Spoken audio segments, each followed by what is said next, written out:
Hey everybody, this is Chris and George shooting the ish today with a very special guest. He's a good buddy of mine. His name is George Battle. George, welcome to the show. Well, thank you guys for having me. Appreciate it. Thank you for being here. George Battle is producing a show called Kings of Iron. They are getting the show together. You could check them out on YouTube, Kings of Iron. And basically, the show is a workout competition, but one asterisk, no performance-enhancing drugs. They P-test them. He's throwing it back to the old days of clean living and working out hard, huh? That's right, brother. You know, we were really inspired to bring back the days of old when bodybuilders kind of were heroes. I've heard great stories about, you know, being in front of Gold's Gym in Venice Beach from some of these guys who've been around for a long time, and tour buses actually coming by and waiting for the bodybuilders to come out of the gym so that they will get their autograph. So there was a great time for bodybuilding, and we want to just bring it back to life where, you know, these guys are natural. They're not looking like monsters, but yet looking like honestly something that they could, you know, actually obtain on their own and encourage people to be healthy as well. Right, and I remember, you know, Jack LaLanne, seeing videos of him pulling like a boat with his teeth, and I don't think any of these steroided-outed, freak-looking guys could even swim, let alone pull something while swimming. Absolutely, absolutely. Now, how did this all happen? Was it specifically Arnold Schwarzenegger that had such a great look and people just wanting more and more and more that all of a sudden we got almost addicted to have to see people who look unnatural and overly big? Yeah, you know what? I can't give you quite the history of when it really began to take its downfall, but what I know for sure is that, you know, the goal is to be the biggest, and the only way that you can really do that is to continually not only compete against other people but compete against yourself. So with that kind of adrenaline and with that kind of need to create muscle, I mean, these guys are creating muscle.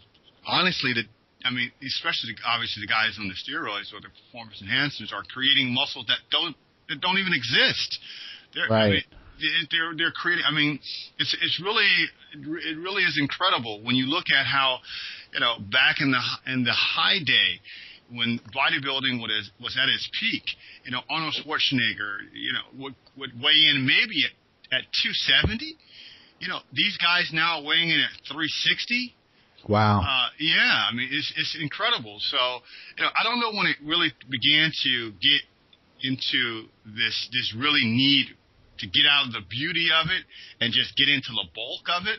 Right. But, you know, it all has its everybody has their motivations. And again, I'm not necessarily putting it down. Yeah. But I know that it's not healthy, and so it's hard for me to promote something that's not healthy. And it is very weird that certainly these steroided-looking people were a draw for a time. I think at this point we're getting a little more socially conscious as to why they were. I look at something like wrestling, which now has people who are clean, and they give them drug tests. And the guys are smaller, but then once the ratings dip, they do a casting call for big guys again. What do you think these big guys are on? So you're casting them big already. But it's just, I think people back in the 70s, they had more of a knowledge and appreciation of athletics. And once you saw that start to dip, all of a sudden these big steroided guys came in and it became more of a spectacle. So athletics went to a spectacle as like not something you do, but something you admire, and it was like losing touch with reality for a while. And the reality is you're cheering these people on who are overly big, and then once the lights go out, these guys' bodies are broken down. They can't even walk. I mean, unfortunately, steroids, you know, the effects of steroids are irreversible. So, and when you get into the habit, you know, and I'm not going to call out any names or anything like that, but when you get into the habit of taking them, in your latter years, you're going to have to continue to take them in order to stay alive. Right. It's the weirdest thing. But unfortunately, you know, a lot of guys I've talked to and developing the show, and even those who have were actually involved using steroids and then have stepped over to the natural. Lost livers, lost kidneys, Wow. Blood disorders, all kinds of irreversible illnesses that that steroids do. And honestly, what are they gaining from this? I mean, a lot of them, in order to really become the headliners, there's only one, two maybe. The other Right. the other 10 or 15 on the stage are just risking their lives for. And these things are expensive. Steroids are extremely expensive. Right. So you're working for peanuts, and it's an ego thing. It's quite the ego thing, and it's nothing wrong with that. We all have egos, and I don't have a problem with it, but I just don't like the lie that anybody could do this. Right. Take your vitamins, and this is what you'll look like. No. And that's where our show comes in. The Kings of Iron. We promote and we believe that people can reach their highest level, but naturally. And Right. And that's not to say too that they don't take supplements, because we know that with the lack of with food being stripped down and things not being the same as they were when we were children, or when bodybuilding was young, food unfortunately has also been stripped down its protein and its nutrients. And so to take vitamins, to take supplements that will allow you to get more protein or more, that is okay. But when we're looking at the steroids and all that kind of stuff, it's really unnatural, and you get unnatural results. Right. Now, I would imagine there's two problems with there's two challenges that you face producing Kings of Iron. One of which would be, if it is a competition and people are building their bodies, how do you judge them against the other people? Because naturally, two bodies are not the same shape or not the same size. That's very true. And so what we've done is we've teamed up with the IMBA, which is the International Bodybuilding Association, and they are the governing board, if you will, of our show. And they must be happy about your show. They love the show. They are so great supporters of the show, and of course they want the show to do well. So we use their organization and we use their stage, if you will, for our guys to go through and compete. So what we're doing is we are preparing ourselves for the competition there. Now we have our own challenges on the show. We have our own pose outs and things like that on the show, but that is in order to get to the big stage. And we compete against everyone. We compete against not only obviously the people that are on our show, but we also compete against the general population as well. So it becomes a very exciting event. Very, very exciting. Now, I guess the second challenge is how are you making sure that these guys don't use? Like, are you pee testing them? Are you standing there in the corner while they're peeing in the cup, or what's going on here? Actually, we do. To be quite honest with you. Oh, you personally? Well, actually, we do. We actually do. I know that sounds kind of crazy, and kind of, but you know what? We need to. One thing is for sure, and I honestly believe this, when I was introduced to the concept of the show, because the original idea was not my idea. It came from a guy named Joe Mendoza, who was also one of the executive producers on the show. And as we begin to talk, I'll tell you about what happened to him, and how he came up with this. But to get back to the question, what we do is through the organization, we do it through the IMBA. When they first come in and they first sign up, they automatically from day one actually have to do a piss test. Now, this piss test is the same. Go under the same stringent rules as and we call it the WADA, which is the same organization that tests the Olympic athletes. So it's a very, very stringent test. So just because you pick something up off the shelf, you have to make sure you have to go to the website and make sure that these things are not included. So we do that, and then the day before the actual competition, they take a piss test as well. So they take 2 tests total, and it takes about, if you're using any enhancements, it takes about 9 months for it to get out of your system, sometimes longer, depending on how long you've taken it. So, Right. All right, our show is about 12 weeks long. So we know already if you get caught in the beginning, we deal with you right on camera, and if you get caught at the end, the Really? organization deals with you on camera. Wow. Yeah, they have on their website they have the ban list. It's called, they will actually ban people who actually won, and they ban them from competing in any of the organizations if they're fine with these drug enhancements. It's a tricky thing because I've also heard about people who have naturally a high testosterone and then they get tested positive for some of these things. Very well could be, and that's the unfortunate part for them. But the reality is that if these tests are set up to test higher levels or unusual levels of testosterone or any of the other steroid type substances. Right. It's just a peak level. It's not what would be in a normal level, but a peak level. Now, where do you stand not only on the show but just in general? What is your what do you think about testosterone? Using testosterone. Well, here's what I think. I'm from the old school, and so my thinking is if it's in question, we shouldn't use it. Now there are guys out there who will use certain things. They'll do things right before the competition to get rid of water weight. They'll do these things, and as long as it falls in line with everybody playing on the same playing field, right, I'm okay with it. But we do have to be careful on how these things are being interpreted into our bodies, and also for our show, how we then interpret it to the American people in the world. We want to be a clean show. We really do, and we really want to support all of those natural athletes out there that are clean and that are playing by the rules and are being fair. And we honestly think that if you can't play fair, you shouldn't play at all. Right. Now, do you have any dietary restrictions on these guys? Well, we have a dietitian and we do have a nutritionist that works with our guys, our 5 guys, throughout their competition. And here's where it gets kind of tricky because everybody's different. Everybody comes in with their different philosophies, and this is what makes the storylines in the show so interesting. Because the bottom line is that these are only guidelines.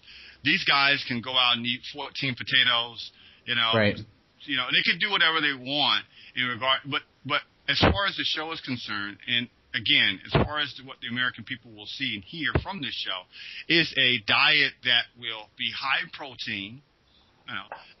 That will change. The diet does change as you get closer to the competition. It'll be a diet that will be very strict as far as fast foods and carbohydrates and I'm not a dietitian or nutritionist, but Right. but we really focus on diet because listening to our master teacher, which is the great Robbie Robinson, says that diet is 90%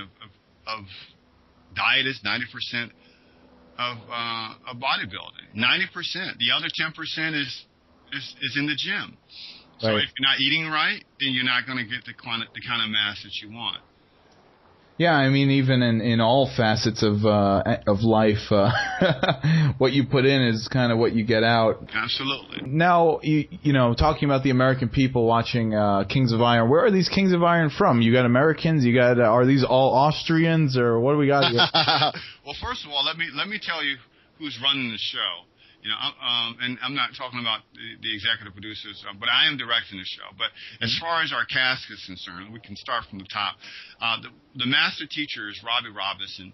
He was the very first Mr. Universe. He beat Luke Ferrigno out, I believe, in the early 70s. He's been Mr. Natural, Mr. Universe, Mr. Olympia. He has countless amount of awards, and he's competed for the last 45 years of his life. He roots out of Florida, came to Los Angeles, just again searching for the dream. Met up with Arnold Schwarzenegger. He starred in Pumping Iron along with Arnold Schwarzenegger as well, and he was in that film. And so we are very proud to really tell the legacy of Robbie Robinson. Now he still works out. He doesn't compete, but he still works out. He has his own master teaching that he does with his own clients that come from all over the world, Australia, New Zealand. I mean, he's traveled all over the world, so he has all of these people that come in. They do a master training where he takes them in for a couple of weeks, and he just trains them and shows them how it's done. And then, so we're very proud to have him on board. Right. We also have a very popular face on television. That's Michael Hearn. Michael Hearn was one of the original gladiators. He was Titan. He was the captain of Gladiator on American Gladiator. Oh, I love that show. Yeah, and so he's on board as well. He was actually Mr. Olympia Natural. So he comes from a bodybuilding, and now he's the spokesperson for Muscle Magazine, and he also does all of these other things as well. He's an editor, he's a writer, and he does tours, and he's just a really big personality.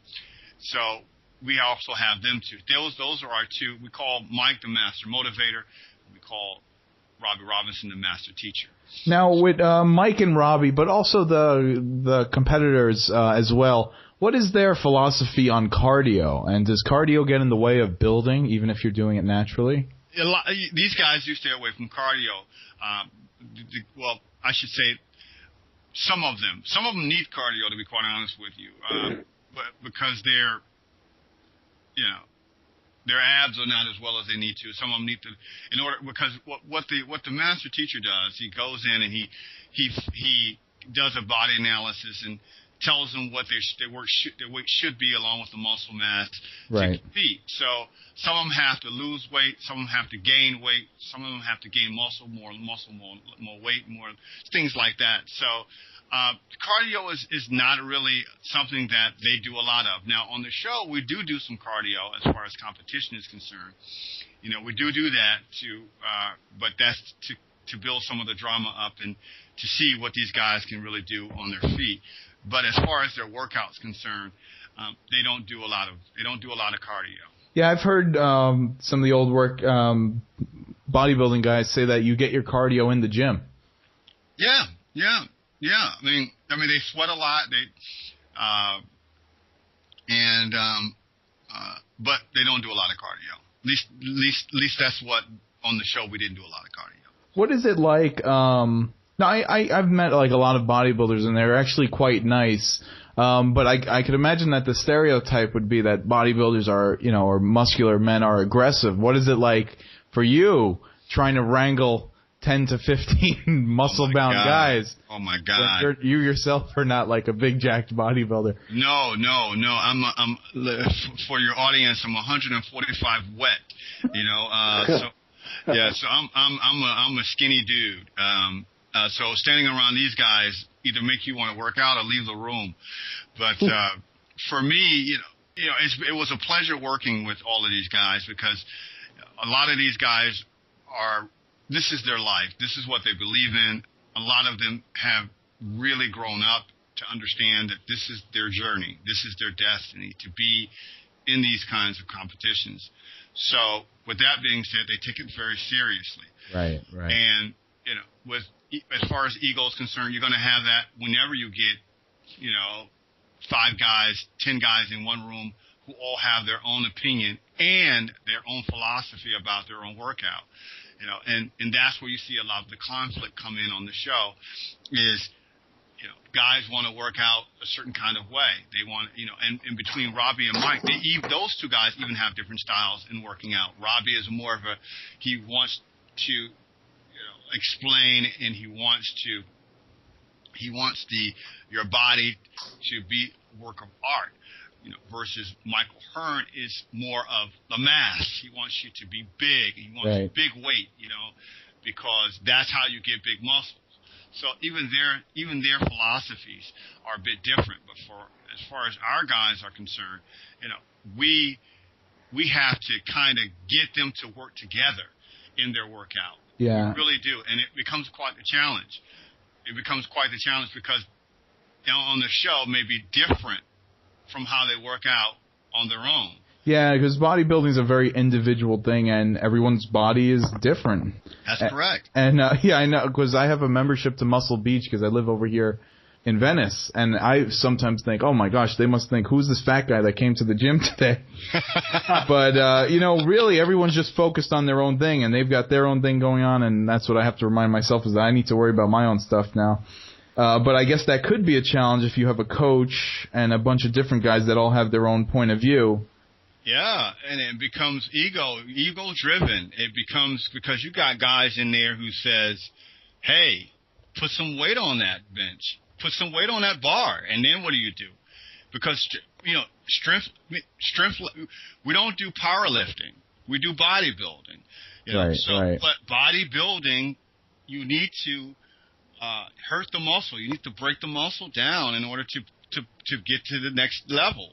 But there are some guys who are a little, pussyfoot on the weights. They don't want to, they don't want to do it this way. They'd rather do more reps, less weight versus more weight, less reps. So it becomes an issue of exposing those differences, allowing people to have those differences, but by that same token, have enough intensity, because with more weight generally means more intensity. So for the show's sake, for us to be able to put this show on TV, we can't have a whole bunch of guys walking around with bars in their hand with 10-pound weights and doing 100 reps. Right. Nobody's going to look at that show. So we really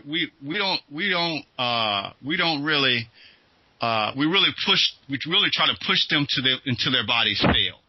So if you wanna F around and you wanna do 15 reps, okay, fine. Now you're doing 100. Because we're gonna see you fail eventually. So that's how we do it on the show. Wow, that sounds like a challenge.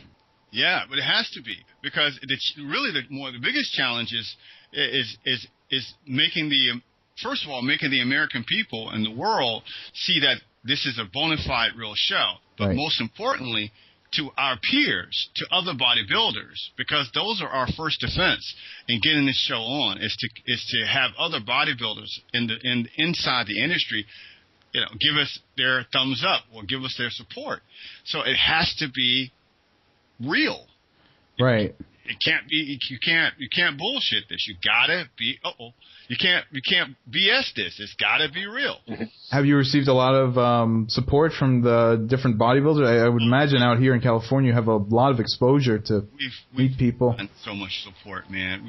We're so fortunate and so blessed to have had so many people step up and offer their blessings and their support, both physically, coming on the show. We have guest stars to come on the show. By the way, the website is not up, kingsofiron.com, but we do have a Facebook page. If you go to the facebook.com/Kings of Iron, please go over there and like our page. We have about 3,500 people over there who really are really interested, and you can also go to our YouTube station as well, youtube.com/Kings of Iron. And you will be able to see about 18 clips of how the show has been evolving. You'll see it from the very beginning and how things go. So please go over and like that page, your listeners, and as well as subscribe to our Facebook page. Subscribe to our YouTube channel as well. Yeah, we're talking to George Battle of Kings of Iron. And George, so everyone has a different opinion of what this is working out. Some people think it's to lift the most. Some people think it's to look the best. Some people think it's to feel the best. Some people think, what do you think it is? What is working out? Working out, for me, in my opinion, is I guess I go the vein route, because if I go the vein route, then I take all of the parameters of being able for not everybody to be able to do it. I go the vein route. I want to look good. I want to look good, and I want to feel good. And I think everybody wants that. And if you just put forth the effort And it doesn't mean going to the gym. Sometimes it means just taking the stairs sometime, Sometimes it means just, having a salad. Sometimes, because how you look is how you feel. So, and I honestly believe that. And what you put in your body is what you get out of it. So if you put the effort in and if you put the energy in, I think that working out is about feeling and looking good. And more people should do it, because I'm sure that the world will be in a better place. I'm sure there wouldn't be so much war and so much fighting and so much anger. Just take it out on the iron. Take it out on the gym. Take it out in the marathon. Take it out on the triathlon. Do something that's going to move your body and move your energy forward. So you think if President Obama and the leader of the you think if President Obama and the leader of Iran went on a kayak trip together or played some tennis, they could? Yes. I believe that. And I challenge Obama. I challenge him because here's the deal. If you and I are put in the same room together, mm-hmm. right, with a weight bench and some weights, just you and I in a room with weight bench and weights, the first thing that we're going to do is we're going to say, okay, we're going to decide, first of all, how much can we weigh? How much can we lift? That's the first thing. How much can we lift? Right. Then once we start lifting that, what's the second thing we're going to do? We're going to help each other. You're going to spot me, because I don't want this weight to fall on me. And there you go right there. After you spot me, I'm standing right over you. What are you going to do? You're going to encourage me. Right. You see? And these simple ideas breaks down the walls of just people working together. And then when it's my turn, what else? I'm going to sit down and you're going to do the same for me. Right, yeah. I see what you're saying. We have so many people today. They're in their own worlds and they have their own schedule. Exactly. And, even like today, I went to the supermarket, and I admitted I was on the phone. And I was getting in my car, and I saw another person getting in their car on the phone.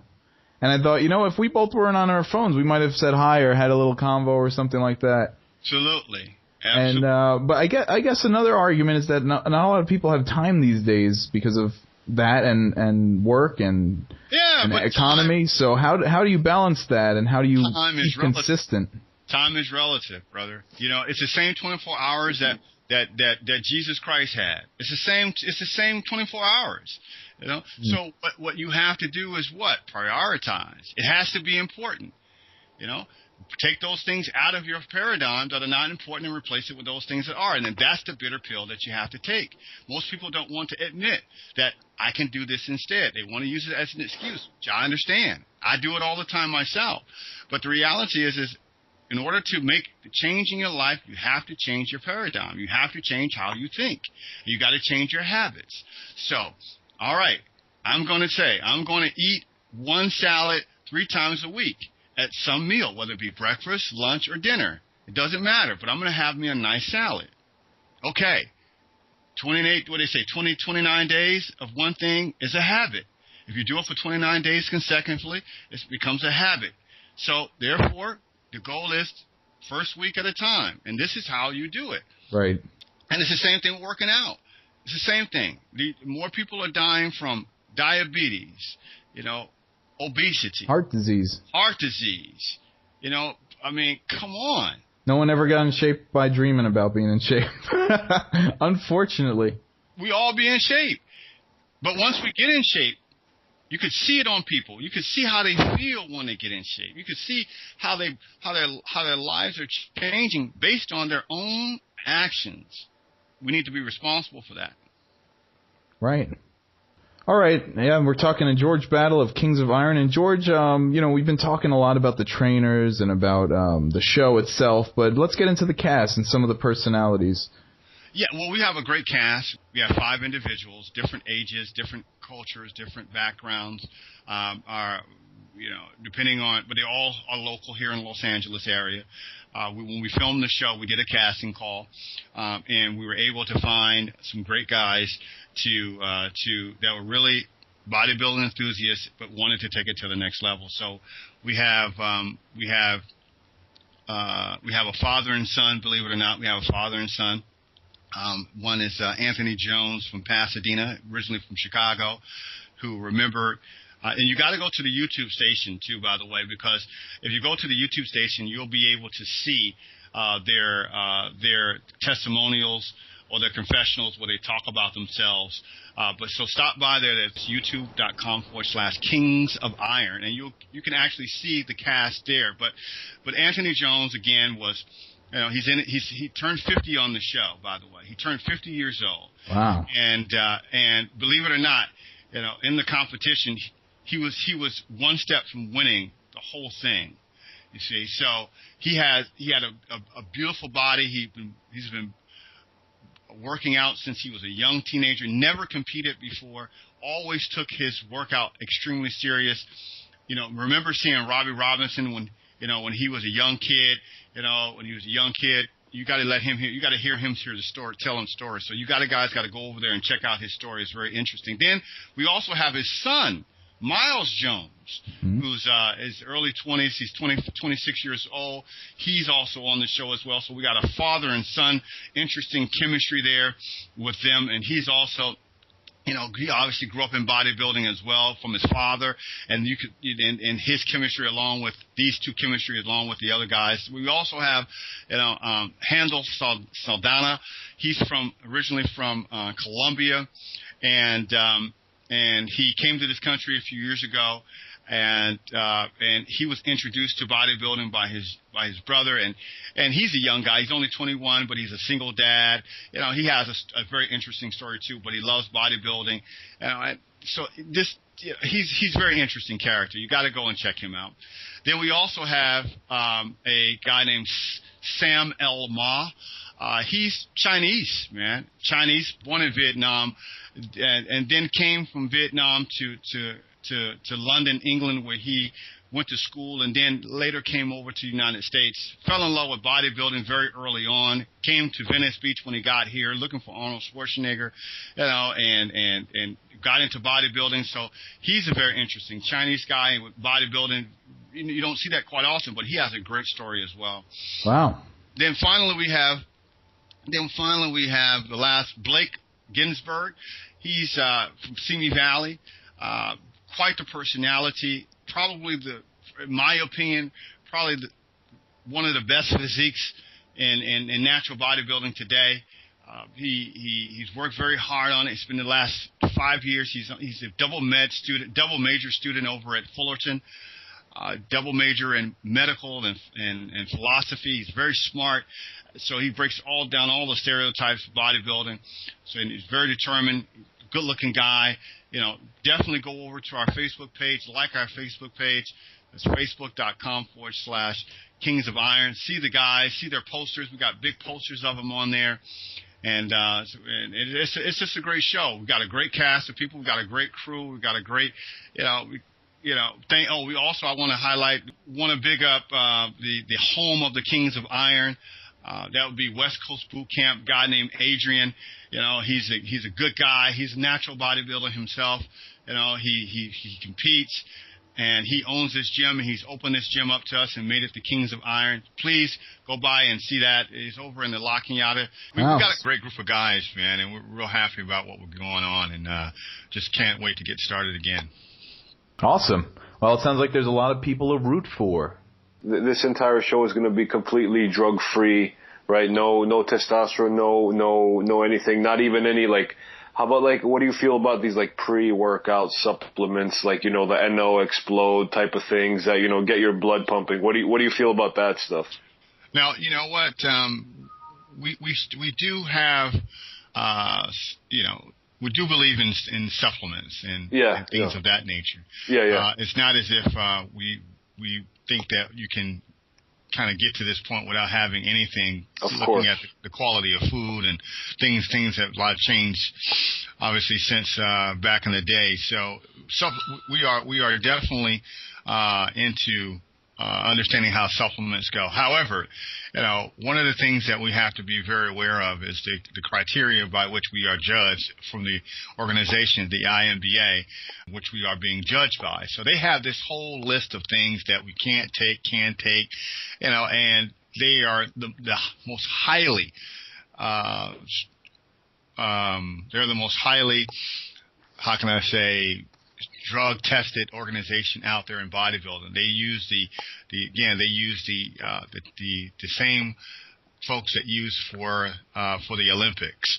So so there are some things that we can take. We don't take anything that's steroid related, but as far as the supplements, the proteins and the whey and some of these booster things, we can get away with. Yes. Okay, all right, cool. Yeah, no, because I started working out again recently, actually, and I do take pre-workout supplements and whatnot, and the metrics, meal replacement shakes, and all that stuff. I mean, it helps. Honestly, if you do it right and you take it on a regular basis, the recovery time is significantly better than than not taking any of it. When you take protein after a workout, before a workout, all that kind of stuff, the recovery time is so much better. It's not even funny. Now, I'm curious, since you had mentioned earlier that there are the effects of steroids are irreversible, and I do understand that a lot of people abuse these things, but a lot of people also take them responsibly, just like with any sort of recreational drug, taken responsibly, unless a person has an addictive personality or whatnot, and that can spiral out of control. But more often than not, if taken responsibility and under the supervision of a nutritionist and whatnot, what is so wrong with using some sort of a steroid in order to increase your body mass and strength, as opposed to not being able to reach those levels naturally? Well, I mean, I'm not going to pass any judgment necessarily on steroids. Yeah. My issue with steroids is that there's a really a negative undertone, because it's usually done in secret. You see, so when you're looking at if the playing field is equal, and we all are doing it, and everybody understands it, and it's not as if one person is doing it and the other person is not, or if there's an even playing field, then hey, I don't have any problem with it per se.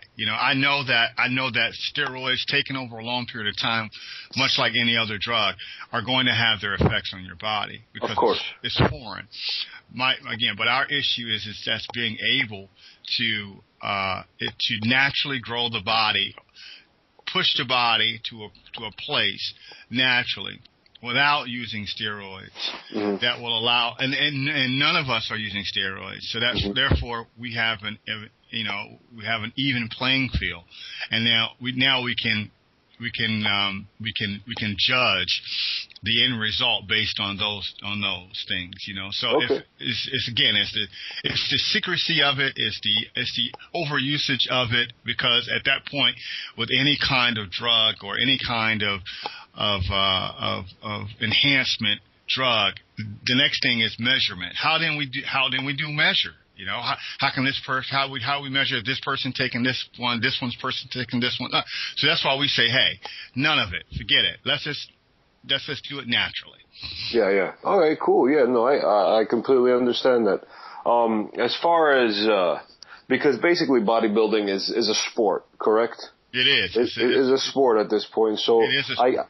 I guess how you can say, just like taking steroids, let's say in baseball, how that's become a huge deal over the past 5 or 6 years, 10 years even, I'd say. That's become a huge deal. And in football, I mean, in my opinion, I think steroids are rampant in football. I mean, you can't do what these guys do for 16, 17, 18, 19, 20 weeks in a row and not be dead, but my question to you is, someone, for example, someone that sticks out to me is Lance Armstrong. And who had testicular cancer. He had a testicle removed. He was suffering from cancer. He beat it, and then he won 7 Tour de France's with the help of steroids. In my opinion, that's what helped him get back to where he had to be, and even made him better. And he came back and he won 7 in a row Tour de France. Now, and I don't think he would have been able to do that without steroids. Now, do you not see there's some sort of benefit there? Because if he was suffering, I do see benefit in his personal development. Again, if he was doing this and he was out there and he was setting these records and not competing against other people who did not have this enhancement, then what the hell, But when you add another individual, when you say that this is what I'm going to do, and again, in secret, I'm going to use this, whether I have one scrotum or not, it doesn't matter. If you're going to use that, that's fine. If the sport allows it, it's fine. And that's why, unfortunately, the sport of bodybuilding has gotten a black eye because of its refusal to denounce the use of steroids. That's why it's so hard for a show like my show to get up on television without denouncing it, because the United States has taken a pledge, has taken a stand against these things as a whole in sports in general. So if we want to be classified as a professional sport, then we're gonna have to look at this very closely. We're gonna have to take this bitter pill, and we're gonna have to, all of these guys are gonna have to really look at this. If we want to continue, if they want to make the money that they want to make, if they want to take it to another level, if they want to get on ESPN, if they want to have their own station, if they want to have their own television show, because otherwise, now I don't believe personally, I could be very wrong, but I can only go by the history. I can only go by what's going on right now. But if we don't get it together, then this will be one of those sports that will never get off of the back burner. It will always stay on the back burner. It'll always be one of those alternate sports that you never hear about, but only in magazines. But I do wonder how that would work if it was regulated. Let's say they regulate it as a sport, where you in a sport cannot take that stuff. What's to say that leagues couldn't pop up that were just quote-unquote entertainment leagues? That's very true. But if they're going to want, like I said, it's all about money. A lot of this sport is about testosterone and men and, getting big and being monsters. But some of it is about, hey, some of these guys make a living doing this. And those people who win make a living. But remember, these sports start with 135 guys on stage, all of them using steroids. Steroids is an expensive business. It is. Yeah, and at the same time, if the country's so offended about sports, the image of big muscle-bound guys going out to kids is also prevalent in movies. Like, at some point, how would you regulate a movie from hiring someone who had used steroids? That's the thing, and that's why steroids are illegal. It's not because of the benefits of people, of these companies, of these big companies. The reason steroids are illegal, because if it's made okay in society for athletes to be doing steroids on a regular basis and competing with each other and not necessarily killing each other, but just putting it all out there and becoming the best possible machine you can be by using drugs, then at what point does that start? If you're becoming an athlete as a child, like at what point will you say, is it high school? Is it middle school? At what point do you say, hey, in order for me to get there, I have to do this? Exactly. So, because then you could make the argument of, the reason why everyone's muscles are ripping is because their tendons aren't big enough. So we should, give kids at a young age something to make their tendons bigger and stuff like that. That's why I understand that. I do understand that. But here's the other part. In the early 80s, there was a big, or at the end of the 70s, early 80s, there was a big thrust, in making our servicemen look bigger. And one of our producers, his name is Roger Collard.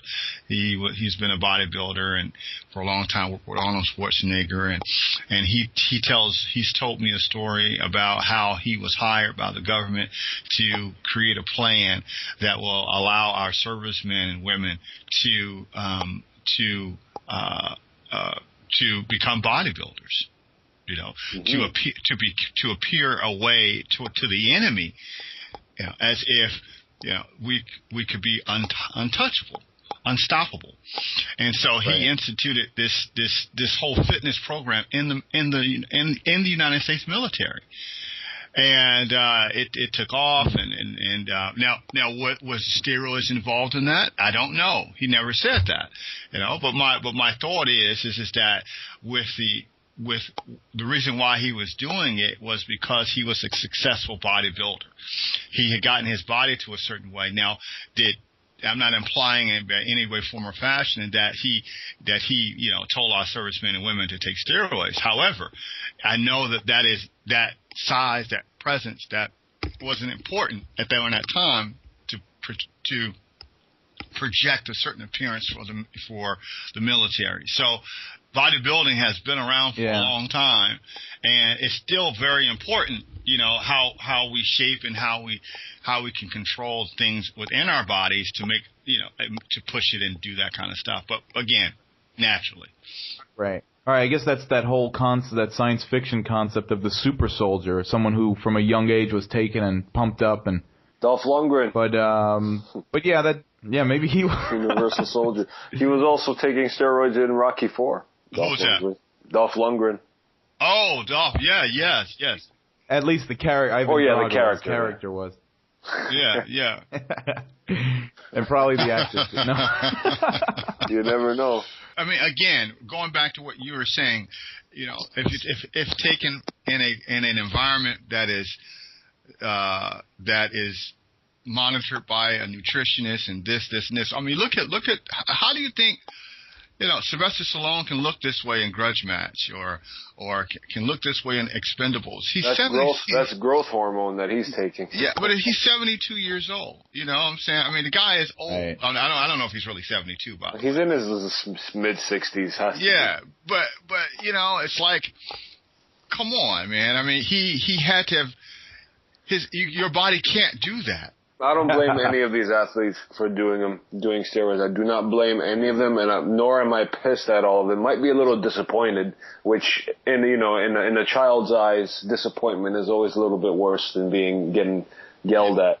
Yeah. But because look, they're risking. Let's say for the Major League Baseball, for example, this guy Ryan Braun got suspended for 50 games last year, right? Yeah. Well, okay. I mean, he got suspended for 50 games, so that's minus 50 games pay.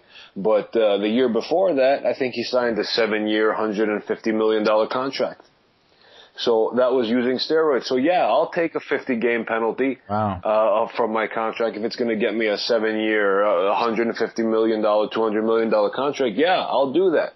And afterwards, I'm coasting. That's completely cool. Now, don't get me wrong. These athletes have the best medical care around. Like, their doctors know they're taking steroids, and their doctors are taking care of them accordingly.